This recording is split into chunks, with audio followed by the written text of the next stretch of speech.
முக்கியமான ஒரு விஷயம் என்ன அப்படின்னு பார்த்தோம்னா, குறிப்பாக பட்டியல் இனத்தவர்களை வந்து பெரும் எண்ணிக்கையில பொது தொகுதியில அவர் நிறுத்தி வெற்றி பெறச் செய்தார் அப்படிங்கிற மாரி சொல்றாங்க. இது வந்து எந்த அளவுக்கு உண்மை? இது வந்து அவங்க சொன்னது. அவங்க சமூக ஊடகத்தில தாவேகா சார்பாக இல்ல, அரசு சார்பாகவும் இல்ல, கட்சி சார்பு கிடையாது.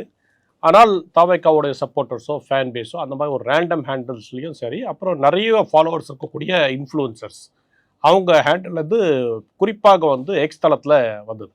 அதில என்ன சொல்றாங்கன்னாக்கா, கிட்டத்தட்ட 28 பட்டியலினத்தை சார்ந்த நபர்களை இவர்கள் வந்து பொது தொகுதியில வேட்பாளர்களா வந்து தாவேகா நிறைவேற்றி, அதில பல பேர் வெற்றி பெற்று விட்டார்கள். இது வந்து மிகப்பெரிய ஒரு சமூக புரட்சி அப்படின்னு அவங்க சொல்றாங்க. இப்போ பொதுவா வந்து ஒரு பொது தொகுதியில ஒரு எஸ்சி, எஸ்டி கேண்டிடேட் வந்து நின்னு ஜெயிக்கிறதுன்றது ஒரு அசாதாரணமான ஒரு இது.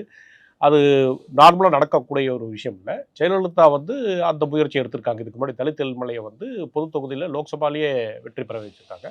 அந்த மாரி எக்செப்ஷனல் சர்கம்ஸ்டன்ஸ் இருக்கே தவிர, சாதாரணமாக அது வந்து நடக்கக்கூடிய நிகழ்வு இல்ல. அப்ப இது என்னடா அது 28 பேருன்னு சொல்றாங்களே, இது ரொம்ப எக்ஸ்ட்ரார்டினரி நம்பரா இருக்கே அப்படின்னு போகுது.